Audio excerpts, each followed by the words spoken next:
There is a man at the bottom of a pit in a Sierra Leone jungle, and he has been there for 16 days. The pit is not a cell. It is not a cage. It is a latrine. The men who put him there are armed and drunk, and they come to the edge of it to look at him. He is a soldier. He was captured on the 25th of August in the year 2000, along with 11 British soldiers, and he has been treated differently from all of them from the first day. Separated. Held here. Beaten each morning. Given almost nothing to eat. Kept in a place designed to degrade him until degradation was all that remained. He is still alive. Tell me in the comments before this video, had you ever heard of the West Side Boys before today? Because by the end of what you are about to watch, you will understand not just what happened in that jungle on the 10th of September in the year 2000, but why the 30 minutes that followed changed the way every Western military on Earth thinks about rescuing its own people, and why almost nobody who watched it happen understood what they were seeing. To understand what that pit was doing there, you first have to understand the country it was dug into. Not the political map of Sierra Leone with its confident colonial borders, but a geographical one that tells you the shape of the problem before anyone has decided what the answer should be. Sierra Leone is a former British colony on the west coast of Africa, close to the equator, roughly the size of Scotland, with a population of 8 million people. It has a natural harbor that made it one of the most important ports in West Africa during the era of the Atlantic slave trade, a coastline of considerable beauty, and beneath its soil and riverbeds, some of the most valuable diamond deposits on Earth. That last fact is the one that matters for this story. Sierra Leone's diamonds were not a blessing.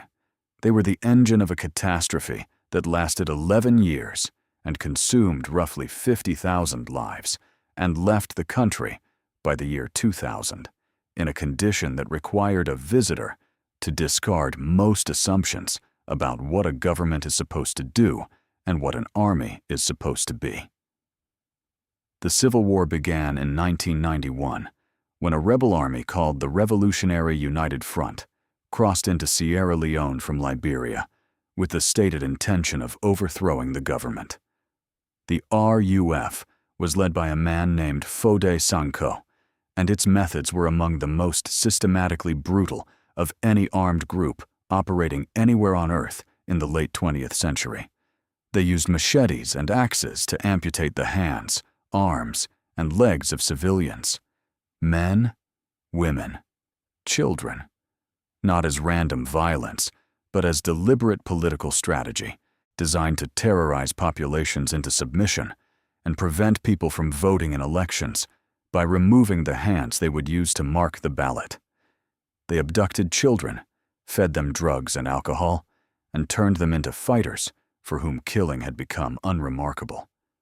The diamond mines funded everything. A war that continues is a war that keeps paying. The RUF understood this and built its entire existence around it. By 1999, the international community had decided the answer to Sierra Leone's civil war was a peace agreement. The Lomé Peace Accord was signed in July of that year, and it represented one of the most remarkable concessions in the history of modern diplomacy. Sanko's organization had amputated tens of thousands of civilians. The accord granted the RUF status as a legitimate political party, seats in the government cabinet, and the position of vice president, the second most powerful office in the country. Sanko was also given control of all of Sierra Leone's diamond mines. The deal handed the RUF everything it had ever fought for without requiring the RUF to stop fighting for it. The diamonds kept flowing. The weapons were not surrendered. The Lomé deal lasted less than a year before collapsing. The RUF resumed violations of the ceasefire almost immediately, and by the spring of 2000 had advanced toward Freetown itself. In April of that year, RUF fighters besieged multiple United Nations disarmament camps, took large numbers of UN personnel prisoner, and began moving on the capital. Foreign diplomats estimated Freetown could fall within a week. Britain arrived on the 7th of May in the year 2000 under the code name Operation Palliser. The mission was initially a non-combatant evacuation, tasked with removing British nationals, Commonwealth citizens, and other foreign nationals from a country that appeared to be falling. The 1st Battalion of the Parachute Regiment secured Lungi Airport. Within 48 hours, the majority of those who wanted to leave had gone. But the presence of a competent, disciplined British force changed the calculation on the ground in ways the evacuation planners hadn't fully anticipated. People who had been preparing to flee decided to stay. The RUF's advance slowed. Fode Sanko was captured by Sierra Leonean forces in May, and the organization was left without effective central leadership. The British mandate expanded. What had begun as an evacuation became something more complex, a training program, a commitment to helping rebuild the Sierra Leone Army into a force capable of protecting its own government. The short-term training team was established for exactly this purpose. The 2nd Battalion of the Royal Irish Regiment provided the initial detachment, and in July of 2000, they were replaced by the 1st Battalion of the Royal Irish Regiment. By late July and into August, the most immediate crisis appeared to have passed. The RUF was fragmented. Freetown was stable. The British training mission was proceeding. The men of the 1st Royal Irish settled into the rhythm of a deployment that looked, from the capital, like a manageable situation. They were there to build an army. They were not, in any formal sense, there to fight. There was a group, however, that was not part of any of these calculations. They called themselves the West Side Boys. The name came from American gangsta rap, from the West Coast gang identity that had become, in the late 1990s, a global cultural export absorbed into some of the most violent places on Earth and reinterpreted there in ways its originators could not have foreseen. Their original name was the West Side Niggas, a designation that the British press, when the group became news, quietly amended to something that could be used on air. The reason for the original name tells you something about where these men drew their identity from and what that identity required of them. The West Side Boys were not a random collection of criminals. Their core was composed of former Sierra Leone Army soldiers, men who had been trained, who understood weapons and unit structure, who had operated in organized formations.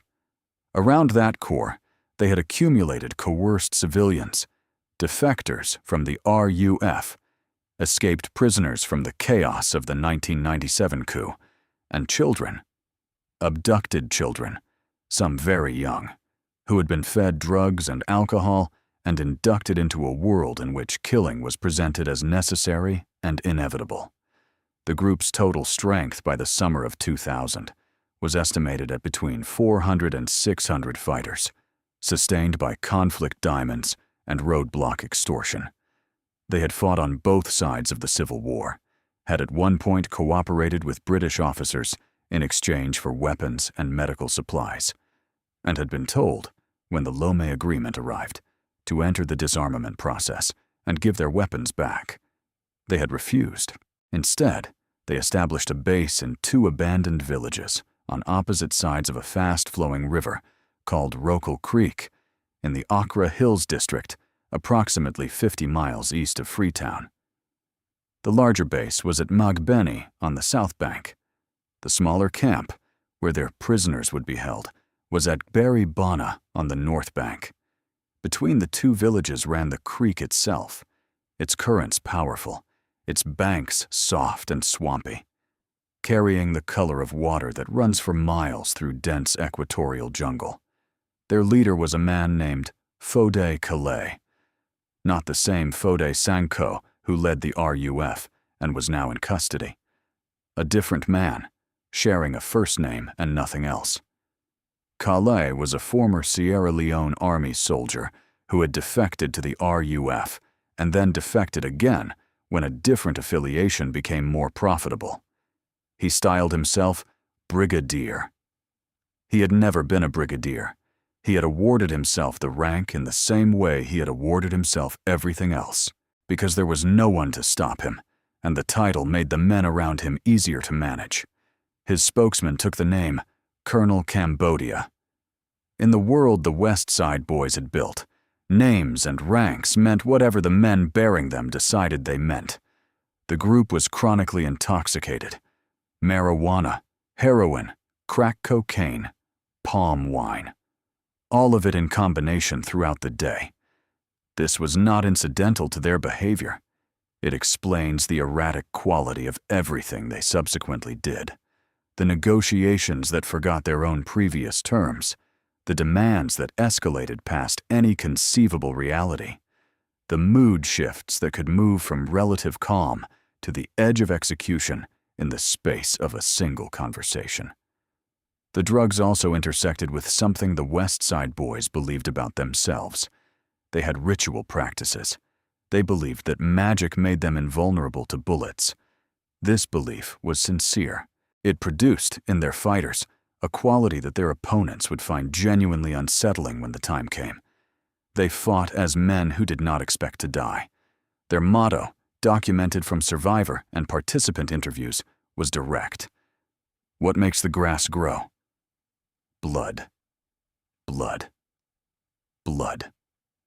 On the 25th of August in the year 2000, Major Alan Marshall led a patrol of 11 men from the 1st Royal Irish Regiment and one Sierra Leone Army officer, Lieutenant Musa Bangura, out of their base at Waterloo to visit the Jordanian battalion of UNAMSIL based at Masiaka. The visit was routine. Over lunch, the Jordanians mentioned something that was not. The West Side Boys in the nearby villages appeared to be disarming. Despite their earlier refusal to enter the disarmament process, there were signs of movement. Marshall made a decision. He would take the patrol east to investigate on the way back. It was a command judgment made on intelligence that seemed credible, delivered by a source with no reason to mislead. It was also against standing orders. The patrol's 3 Land Rovers turned off the main road onto a dirt track toward Magbeni. As they approached the village, a Bedford truck appeared across the track with an anti-aircraft gun mounted on its bed. Around the vehicles, from the trees and the huts and the riverbank, a large number of West Side Boys emerged, heavily armed, surrounding the patrol from every direction simultaneously. Marshall dismounted. He resisted when someone tried to take his rifle. He was beaten for the resistance, and the rifle was taken. The patrol was forced at gunpoint to the bank of Rokel Creek, loaded into canoes, and paddled across. 12 men who had left Waterloo that morning for a liaison visit were, by afternoon, on the far bank of a jungle river in the custody of men who believed bullets could not touch them. The Nigerian UNAMSIL commander, General Garba, later disputed the British account of where exactly the patrol had been when it was taken. He claimed the soldiers had never visited the Jordanians and were captured while already deep in West Side Boys territory in violation of their orders. British authorities eventually acknowledged that Marshall had diverted the patrol from its authorized route. Some coverage suggested a critical command error. Others noted the Jordanian intelligence gave him reasonable grounds for the diversion. A commander who ignored a credible report of disarmament would have faced a different kind of criticism. Marshall transferred to another regiment at his own request after the events of September. He never spoke publicly about the decision.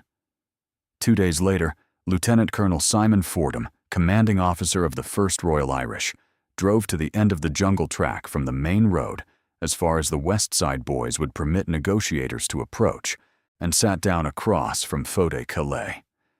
Fordham had with him a small team, including hostage negotiators from the Metropolitan Police. President Ahmad Kaba of Sierra Leone had given the British permission to manage the negotiations themselves, acknowledging that his government lacked the expertise. This was the beginning of 16 days of conversations that were negotiations in only the most formal sense. In practice, they were something closer to a sustained attempt to prevent an execution by talking to a man whose capacity for rational engagement was chemically compromised on a daily basis. Calais' demands shifted with the drugs. At one meeting, he would accept terms discussed at the previous meeting. At the next, he would have no recollection of the discussion. The Metropolitan Police negotiators helped Fordham manage the rhythm of the process. The goal was not resolution through negotiation. The goal was to keep talking long enough for other options to become available, because they were becoming available. The Army had begun preparing for the possibility that negotiations would fail before the first conversation had concluded. Intelligence assets were in motion. The SAS was being readied. On the 29th of August, Fordham demanded proof of life. He needed to see the soldiers. Calais brought 2 of them to the meeting on the jungle track. The 2 officers, Major Marshall and Captain John Laverty, the regiment's signals officer. They sat with Fordham in the presence of armed guards. Pleasantries were performed. Proof of life was formally provided. Then Laverty shook Fordham's hand. In that handshake, under the eyes of Fode Calais and his armed men, Captain John Laverty passed a hand-drawn sketch map of Gberi Bana. He had prepared it from memory during 4 days of captivity. It showed the layout of the buildings, the positions of the guards, the location of the hut where the British soldiers were being kept, the approaches to it, the distances between structures. He had drawn it while held prisoner, kept it concealed, and delivered it in the only moment he would be given. A handshake visible to everyone present and undetected by any of them. Nobody noticed.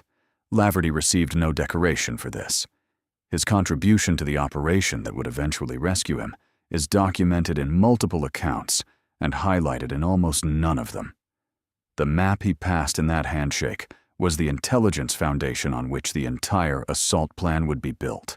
Every calculation that followed about which building to approach first, how long the approach would take from a landing zone, what stood between the landing zone and the hut, every calculation that determined how many seconds the SAS would have before guards inside that building might kill the men.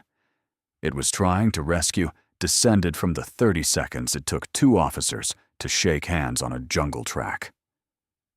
2 days later, on the 31st of August, Calais released 5 of the 11 British soldiers. The exchange was a satellite telephone and medical supplies. The married men went first. Calais changed the terms at the last moment and retained 2 soldiers with signals expertise. The sergeant major, 2 corporals, and 2 rangers were released and flown to RFA Sir Percival, a Royal Fleet auxiliary vessel anchored off the coast, for debriefing. Remaining in Gberi Bana, Major Marshall, Captain Laverty, 1 sergeant, 1 lance corporal, and 2 rangers, and Lieutenant Musa Bangura, who was not held with them. What Calais did with the satellite telephone reveals something essential about the adversary the British were managing. His spokesman, Colonel Cambodia, used it to call the BBC.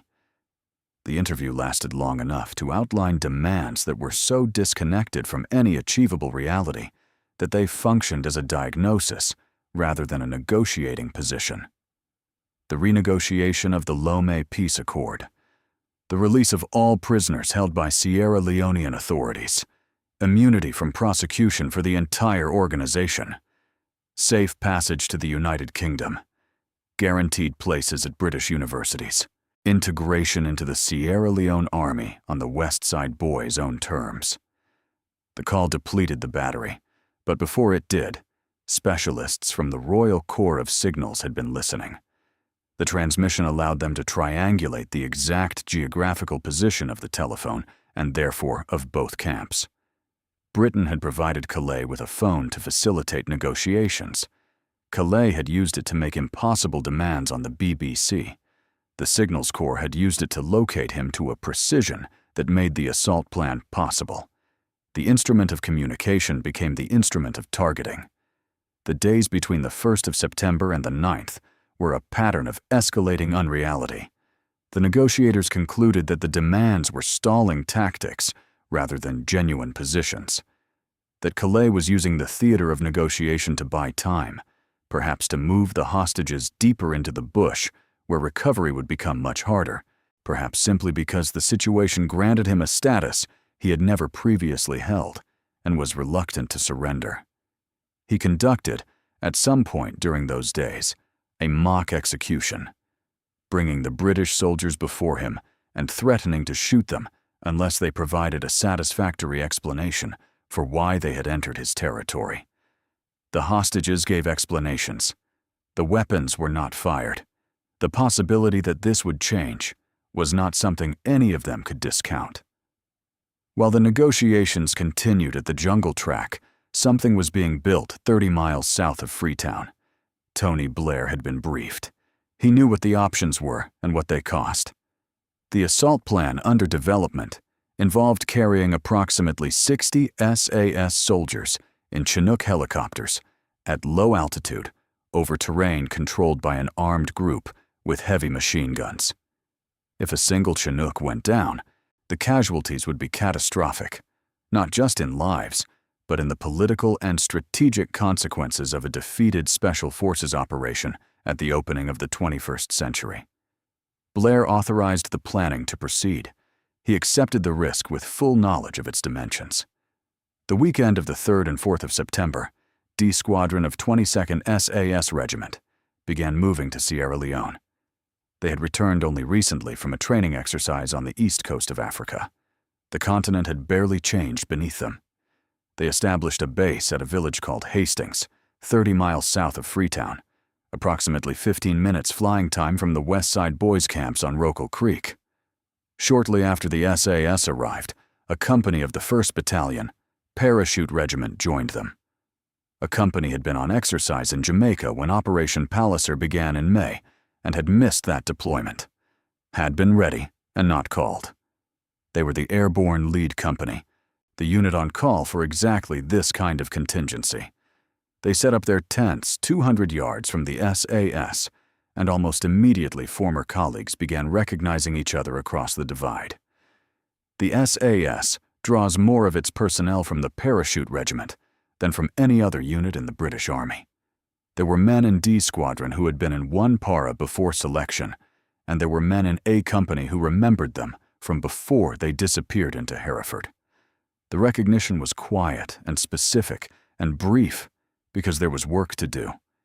The intelligence picture being assembled at Hastings was arriving from multiple directions simultaneously. The Laverty sketch map provided the internal layout of Gaberi Bana. The Signals Corps triangulation provided precise geographical coordinates for both camps. And now the SAS and SBS inserted their own observation. Using inflatable raiding craft under cover of darkness, boat troop personnel from D Squadron and operators from C Squadron of the Special Boat Service paddled up Rokel Creek and inserted 2 observation teams at the jungle edge of both villages. They moved into position before first light and remained motionless for 4 days. 4 days of what the regiment calls hard routine. No movement, no sound, no cooking, no radio beyond the minimum required for reporting. Dense tropical vegetation pressing in from every side. Heat that accumulated rather than varied. Insects in numbers that had to be endured without response. Through parabolic microphones, directional listening devices capable of isolating individual conversations at significant range, the teams mapped everything. Guard schedules, weapons being cleaned and assembled, the positions of the heavy machine guns, the AK-47s, the rocket-propelled grenade launchers, the distribution of force across the 2 villages. Between 100 and 200 fighters, with the greater concentration at Magbeni on the south bank, where the 3 stolen WMIK Land Rovers were parked, their own heavy machine guns now pointed in the wrong direction for their original owners. On the 4th consecutive day of observation, something changed. The teams reported they had seen no sign of the 6 British captives. None. The men might have been kept inside. They might have been moved. They might be dead. That uncertainty became, for the planners, the most dangerous element in the entire situation. more dangerous than the guard strength, more dangerous than the terrain. One morning during the preparation period at Hastings, a man arrived unannounced. He was in his 30s, tall, dressed in civilian clothes, carrying a large briefcase. He spoke with an American accent. He did not introduce himself, and no one asked. He opened the briefcase in the operations room. Inside it was satellite imagery of Gaberi Bana in three-dimensional detail, at a resolution that a D Squadron veteran later described as capable of counting the hairs on a mosquito's backside. No formal request had produced this. Washington had apparently decided, without being asked, that deploying serious satellite technology on behalf of this operation was worth doing. The man left. The imagery stayed. At the same time, one of the SAS planners had joined Fordham's negotiating team, introduced to Calais as a Royal Irish Major. He attended multiple meetings at the jungle track in this role, sitting across from Calais' delegations, gathering human intelligence at the same table where negotiations were supposedly being conducted in good faith. The replica village of Magbeni, constructed at Hastings, was the instrument of preparation that would prove most decisive. Every building in the village had been assigned to a specific platoon. The platoons rehearsed until the assignment was not a plan they remembered, but a sequence they performed without conscious reference to memory. Every man in A Company knew, at the level of reflex, exactly which building he was moving to, and exactly what he was doing when he got there. This mattered not because the operation was expected to go smoothly, but because it was expected to produce casualties in the first minutes. What happens when the commander goes down? The next man takes command and goes to his building. He goes there because he has been there 100 times. On the 9th of September, two things happened in the same hour. Calais' spokesman announced through the satellite phone that the 6 remaining British soldiers would be released only after a new government was formed in Sierra Leone. The negotiators recognized this for what it was. Not a demand. The end of the negotiation. At the same moment, the observation teams reported no sign of the captives for 4 consecutive days. COBRA, the Cabinet Office Briefing Rooms Committee that manages Britain's major crises, convened. The Director of Special Forces briefed the assembled ministers. Tony Blair authorized the assault for first light the following morning, the 10th of September in the year 2000. The operational security around the authorization was total. Even Fordham's negotiating team, the people who had been sitting across from Calais in the jungle, were not told. There was a rumor, repeated in several accounts, that a cryptic message was passed to the Royal Irish hostages. Sally and Sarah send their regards, and so does Dawn. Meaning, the SAS are coming at first light. Whether this message was transmitted or is an embellishment that attached itself to the story afterward, no account confirms with certainty. At approximately 6:15 on the morning of the 10th of September in the year 2000, the assault force lifted from Hastings. 3 Chinook HC, 2 helicopters from No. 7 Squadron, Royal Air Force Special Forces Flight. 2 Lynx Mark 7 attack helicopters from No. 6 57 Squadron, Army Air Corps, armed with miniguns. 1 MiL-24 Hind gunship operated by local forces. The integrated SAS and SBS fire teams, approximately 70 operators, distributed across 2 of the Chinooks. A company, 1st Parachute Regiment, approximately 130 soldiers, in the 3rd. The pilots flew at treetop height through mangrove swamps and mud flats at the edge of the river estuary. Approximately 15 minutes south of the target, the helicopters dropped into a holding pattern just beyond audible range of the camps.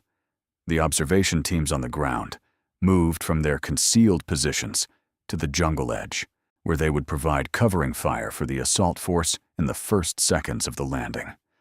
Then the holding pattern ended, and the Chinooks crossed the threshold. The West Side boys at Gaberi Bana heard the helicopters before they saw them. The Chinook is not a quiet aircraft, and nothing about the plan disguised this. The element of surprise had been conceded in favor of something else. Speed so total that the time between hearing the helicopters and being inside the assault was not measured in minutes. Door gunners were firing on known positions before the aircraft had fully descended. Flares were discharged to disorient the defenders. The observation teams at the jungle edge opened up to give the assault force covering fire as it came down. The SAS and SBS fast-roped into Gbaribana. They were under fire from the first second. In the initial exchange, before positions had been cleared, before the village had been secured, a round entered Trooper Bradley Tinyon's flank. He was 28 years old. He had grown up in Harrogate, North Yorkshire, attended Harrogate Grammar School, and had spent his career working toward the regiment. First in 29, Commando Regiment Royal Artillery, then through selection. He had passed selection. He was in D Squadron. This was his first operational deployment as an SAS trooper. His comrades dragged him back to the helicopter. He was airborne within seconds, flown toward the medical team aboard RFA Sir Percival. The medical team tried to save him during the flight. He died before they could. The Ministry of Defense later issued a press release about Operation Barras. It did not mention the Special Air Service. When Tinyon's identity and original regiment became public, 29 Commando Royal Artillery, identifiable to anyone with knowledge of how the Special Forces recruitment system works, every informed observer understood what the omission meant. The government did not correct the press release. Tinyon's parents, Charles and Phyllis, spoke to journalists in the days that followed. His mother said, "We had a lovely son, and now we have lost him forever." His father said, "It is a very upsetting time for the family. We are simply trying to come to terms with what has happened." The British government was not, in any official capacity, able to offer them clarity about the circumstances, because it had not officially acknowledged the capacity in which their son had died. The SAS moved through Gbaribana. Those who offered resistance were engaged. Those who surrendered were taken. Fode Calais, who had held British soldiers in this place and demanded university places from the BBC, was among those captured. He surrendered. Clearing through the village, the assault force reached the hut. The question that the Laverty map had been drawn to answer: which building had one remaining variable? The hostages had to be alive inside it. In the noise and smoke of the assault, with West Side boys still firing from multiple positions, the SAS had seconds to confirm the location before the window closed. From inside the hut, the British soldiers solved this problem themselves. They shouted, "British Army! British Army!" Through the wall, in the middle of the firefight, they announced themselves. They had understood, in the way soldiers understand things through training and the clarity that arrives when a situation admits no other option, that the most dangerous possible outcome of a rescue operation in these conditions was their rescuers not knowing which room they were in. They did not wait to be found. They made themselves findable. The SAS went to that building. 6 soldiers, extracted. But Bangura was not with them. He had been held separately throughout the 16 days. Finding him took longer. The assault team searched and found him where the West Side boys had kept him, in the pit, starved, beaten, unable to stand. He was carried to the helicopter by 2 men. The priority order established in the planning of Operation Barras had stated that Lieutenant Musa Bangura, a Sierra Leonean army officer, serving as interpreter for a British training mission, would be extracted with the same urgency as the British soldiers. He was. He was loaded onto the helicopter alongside them, and the helicopter banked away from Gbaribana toward the coast. Less than 20 minutes after the Chinooks had descended on the village, all 7 captives were airborne.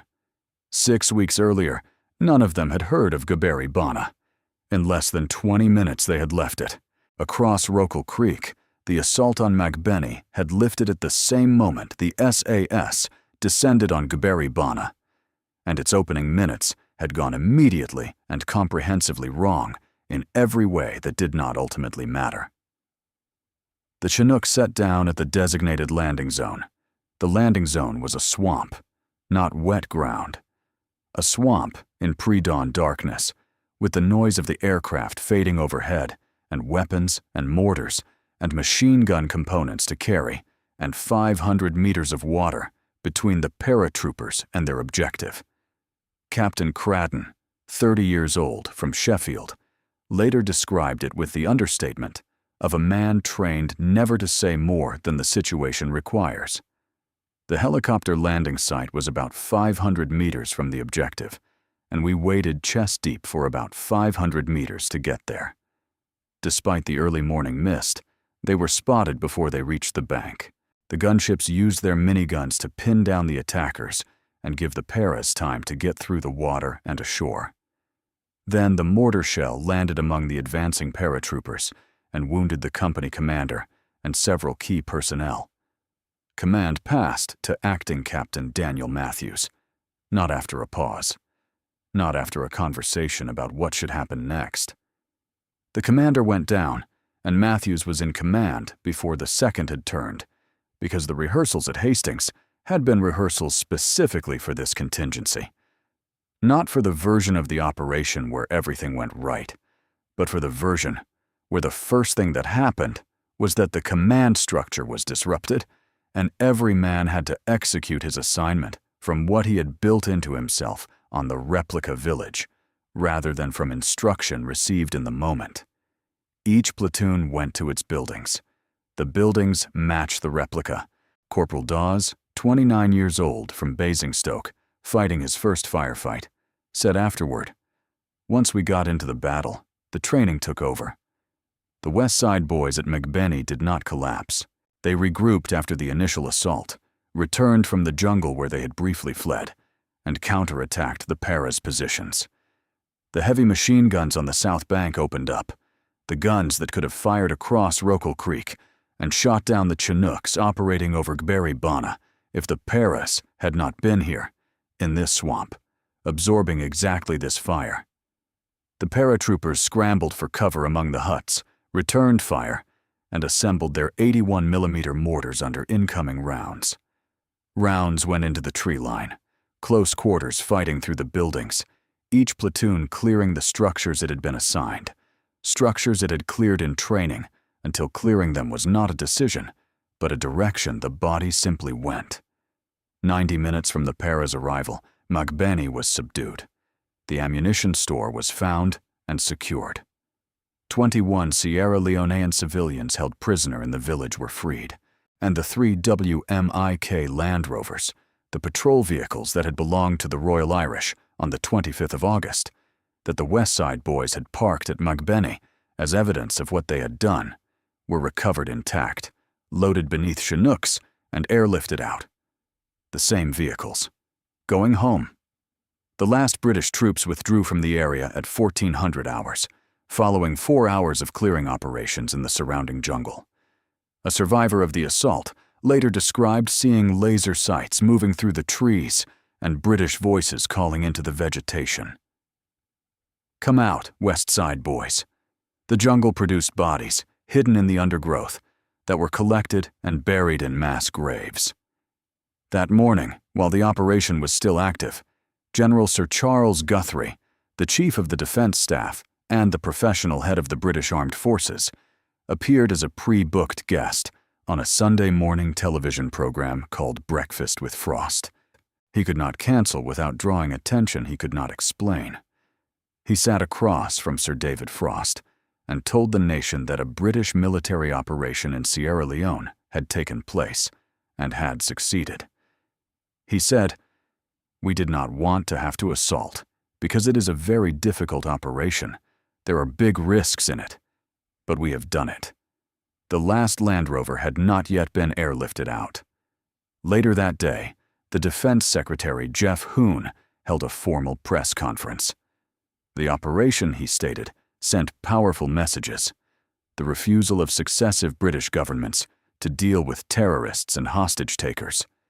The hope that rebel units in Sierra Leone would now accept the rule of law and the authority of the elected government. The warning to anyone considering similar actions against British forces to think carefully about the possible consequences and realize there is nothing to be gained.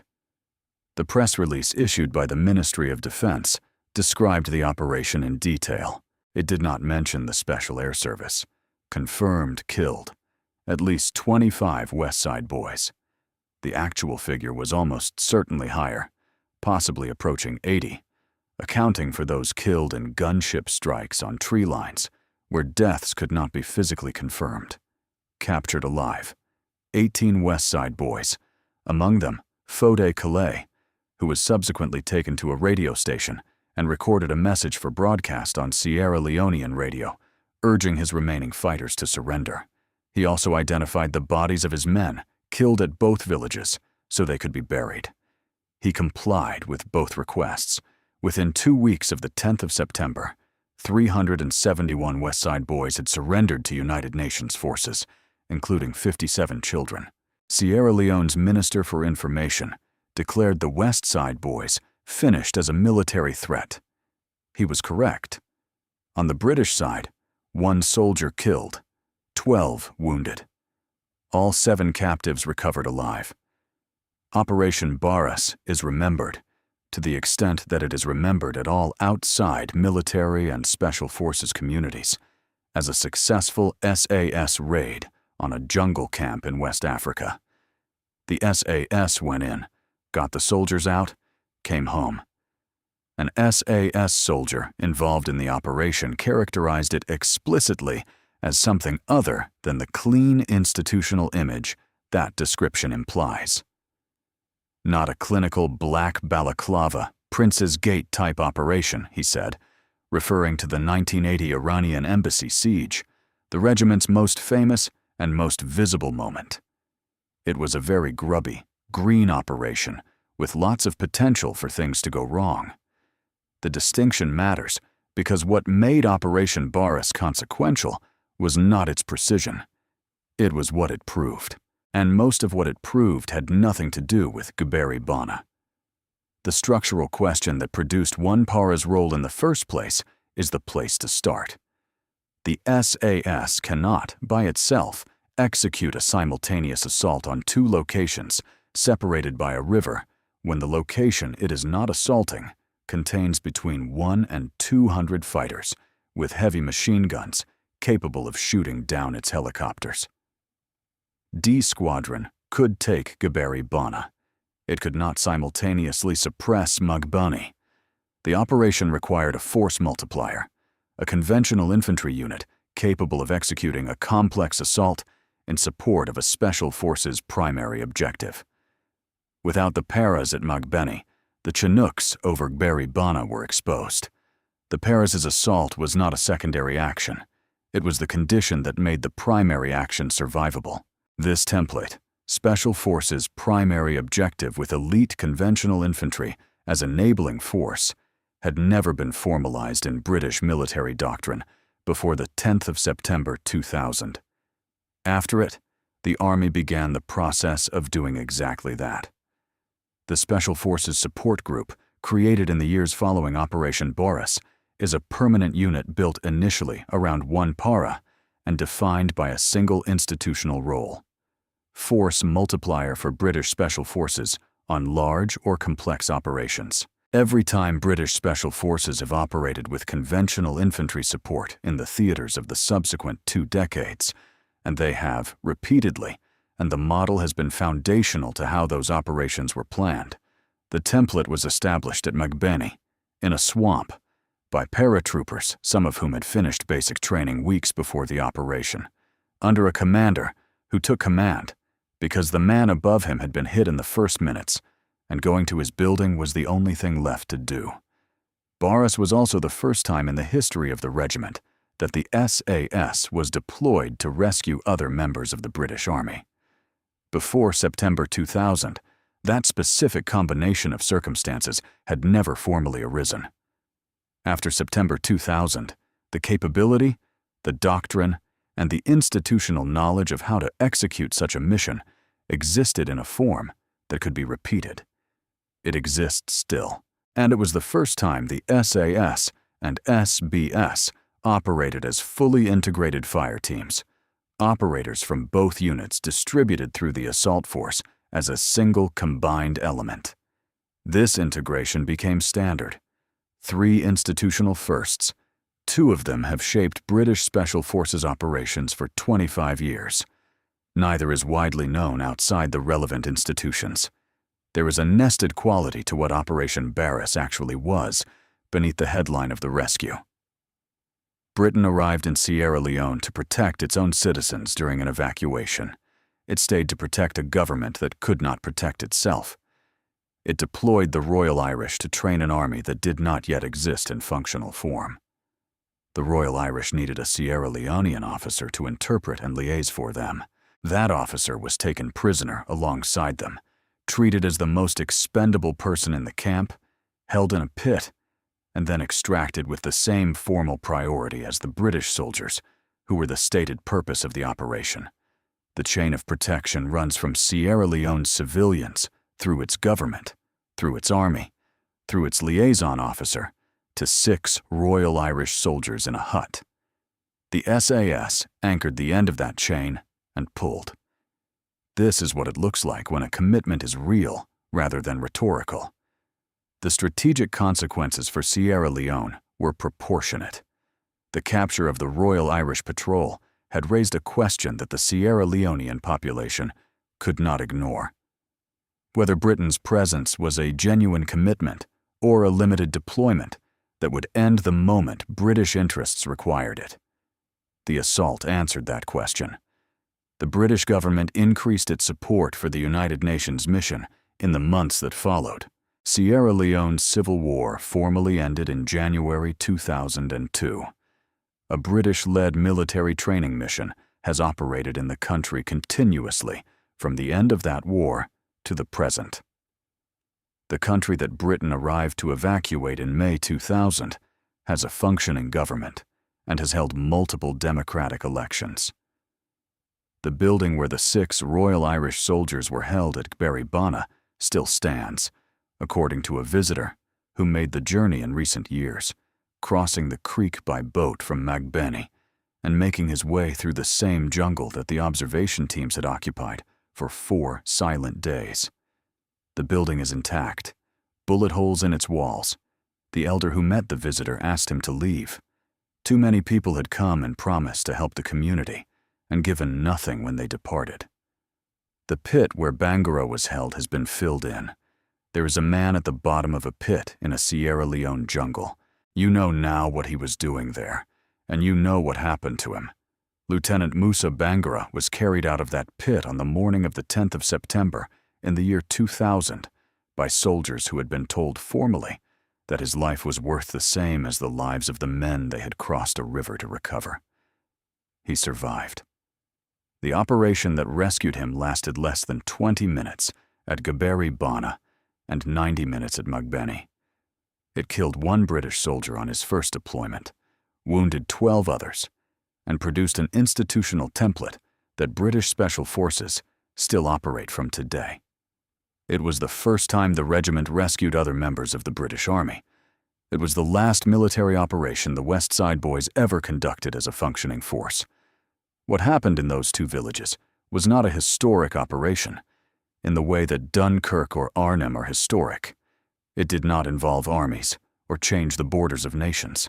It lasted a morning and involved fewer than 200 British soldiers and produced no monument and generated almost no public recognition of what it actually accomplished. But it rested on a sketch map passed in a handshake, on 6 men shouting through a wall so their rescuers knew which room they were in, on paratroopers wading through a swamp after their commander had gone down and going to their buildings regardless, because they had rehearsed it enough times that the building was simply where they went.